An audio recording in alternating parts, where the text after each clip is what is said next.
So it's barely been a minute, and look at that, I'm already down 1600 microns, 30 inches of vacuum. I fully opened up the valves now, and 1500, dropping crazy. So let's see how long it takes to get to 500.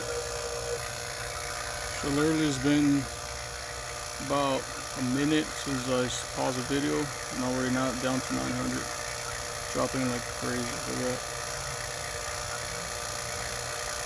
This is a good vacuum pump though. This is a 6 CFM or 6 or 7 CFM vacuum.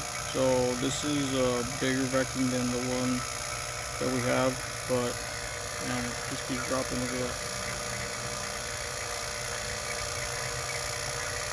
Setup makes a world of a difference. And this one has a long line set. Say they run up to I think about 20 feet away from here. They're going through the wall and out. By the way, we put 2 dryers, one in the suction, one in the liquid, due to we thought we had an acid burnout. So just to be safe, we're installing 2 to clean any debris that's in there. And then we're gonna come back in a couple of weeks and pump it back down, remove the suction dryer, and re-insulate this whole thing and pipe that in and take that out, pipe that in, and we'll be done. While we're talking, down at 800, another 100 down, going down pretty fast. So a minute later, we're at 725. At this point, it starts getting a lot slower. It doesn't drop as fast. It still drops pretty fast. I mean, from what we know by using the manifolds, it's dropping pretty fast. We're almost at 600.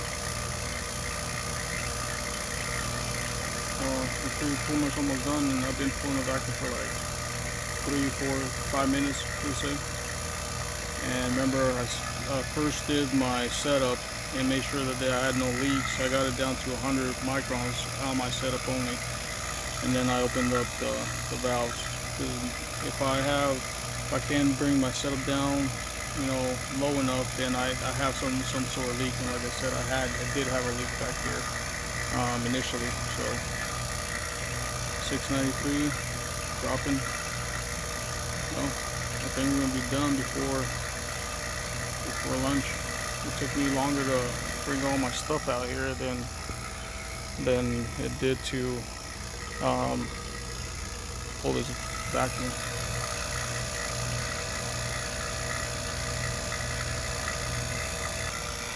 So about a minute later, we're at 580 microns. Like I said, once it starts getting in the low 500s, low numbers start getting a lot slower. But I'm gonna go a little bit past 500, probably take it to like 400 microns. Do a decay test, which is just shutting up valves and making sure that we don't have an increase of microns, that much increase. If it increases by 200-300, that's pretty good. We'll bring it back down, etc. Once we shut it down, we're no longer using the vacuum to hold that vacuum, and we're just holding the vacuum, and it's satisfactory, then we're good to go. Decay test, you're always gonna change that number, but it shouldn't change drastically. At this point right now, I'm pretty sure we do not have a leak at all.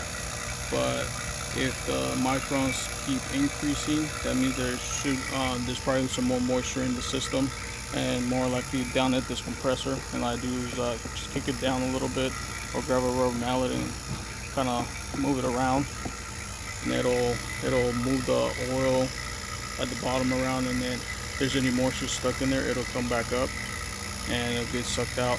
But other than that, I mean, we're almost done.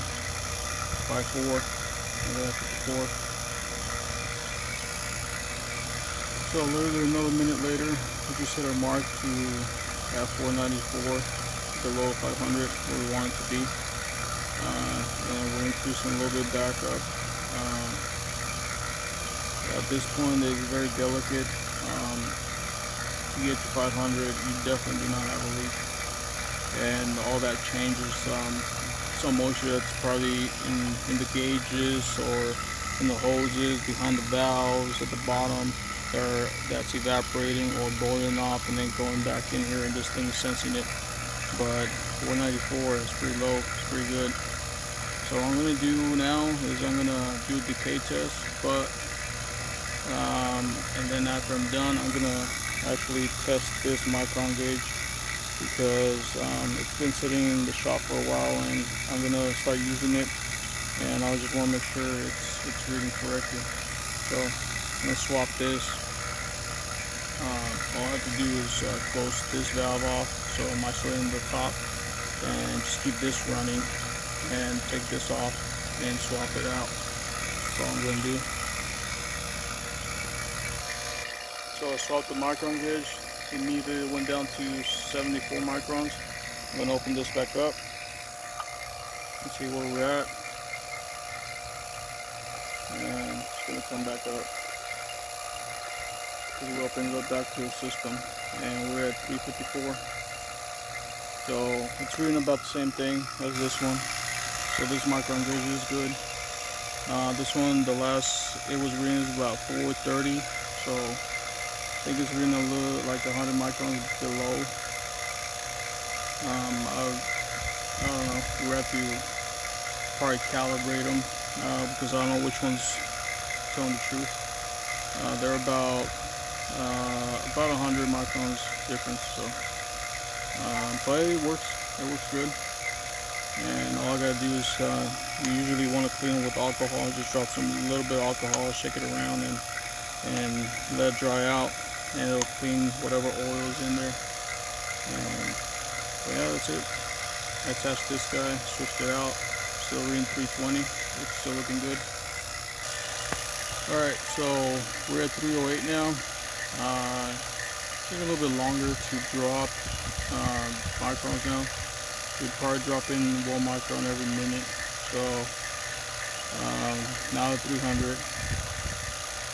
it just goes back and forth, and then it'll go up and down. So I'm gonna stop it now since I reached what I'm recommended to reach, which is below 500 or 500. So I'm gonna stop it now and make another video of how to charge it when you have this set up. All right.